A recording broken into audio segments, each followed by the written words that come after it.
Continuação da leitura do livro Dom Casmurro de Machado de Assis, capítulo 2 do livro. Agora que expliquei o título, passo a escrever o livro. Antes disso, porém, digamos os motivos que me põem a pena na mão. Eu vivo só, com um criado. A casa em que moro é própria, filo a construir de propósito, levado de um desejo tão particular que me veste a imprimi-lo, mas vá lá. Um dia, há bastantes anos, lembrou-me reproduzir no Engenho Novo a casa em que me criei na antiga Rua dos Mata-Cavalos, dando-lhe o mesmo aspecto e economia daquela outra, que desapareceu. Construtor e pintor entenderam bem as indicações que lhe fiz. É o mesmo prédio assobradado, 3 janelas de frente, varanda ao fundo, as mesmas alcovas e salas. Na principal destas, a pintura do teto e das paredes é mais ou menos igual. Umas grinaldas de flores miúdas e grandes pássaros que as tomam nos bicos, de espaço a espaço. Nos 4 cantos do teto, as figuras das estações, e ao centro das paredes, os medalhões de César, Augusto, Nero e Massinissa, com os nomes por baixo. Eu não alcanço a razão de tais personagens, mas quando fomos para a casa de Mata-Cavalos, já ela estava assim decorada. Vinha do decênio anterior. Naturalmente, era gosto do tempo meter sabor clássico e figuras antigas em pinturas americanas. O mais é também análogo e parecido.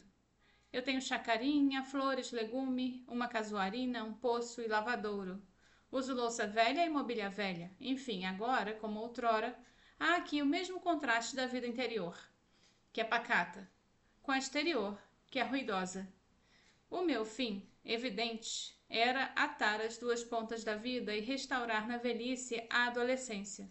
Pois, Senhor, não consegui recompor o que foi, nem o que fui.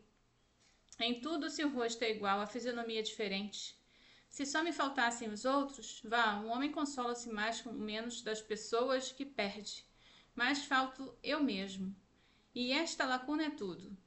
O que aqui está é mal comparado, semelhante à pintura que se põe na barba e nos cabelos e que apenas conserva o hábito externo, como se diz das autópsias. O interno não aguenta tinta. Uma certidão que me desse 20 anos de idade poderia enganar os estranhos, como todos os documentos falsos, mas não a mim. Os amigos que me restam são de data recente. Todos os antigos foram estudar a geologia dos Campos Santos. Quanto às amigas, algumas datam de 15 anos, outras de menos, e quase todas creem na mocidade. 2 ou 3 fariam crer nela aos outros, mas a língua que falam obriga muitas vezes a consultar os dicionários, e tal frequência é cansativa. Entretanto, vida diferente não quer dizer vida pior. É outra coisa.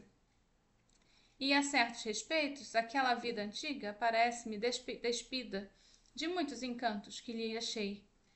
Mas é também exato, que perdeu muito espinho, que a fez molesta, e de memória conserva alguma recordação doce e feiticeira. Em verdade, pouco apareço e menos falo. Distrações são raras. O mais do tempo é gasto em honrar, hortar, jardinar e ler. Como bem e não durmo mal.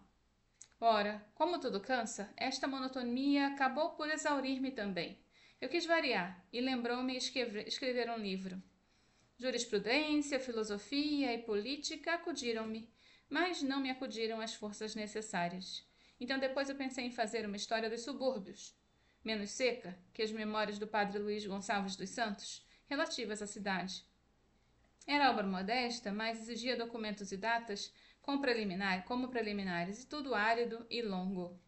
Foi então que os bustos pintados nas paredes entraram a falar-me e dizer-me que uma vez que eles não alcançavam reconstituir-me os tempos idos, pegasse da pena e contasse alguns.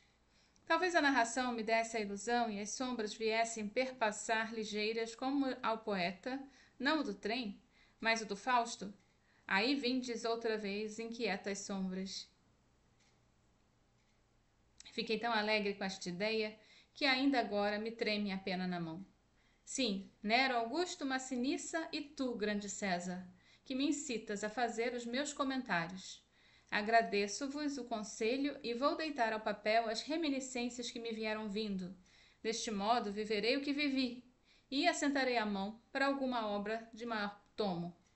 Eia, comecemos a evocação por uma célebre tarde de novembro que nunca me esqueceu. Eu tive outras muitas, melhores e piores, mas aquela nunca me apagou do espírito. É o que mais entender, é o que vais entender lendo. Esse é o fim do capítulo 2. O próximo é a denúncia.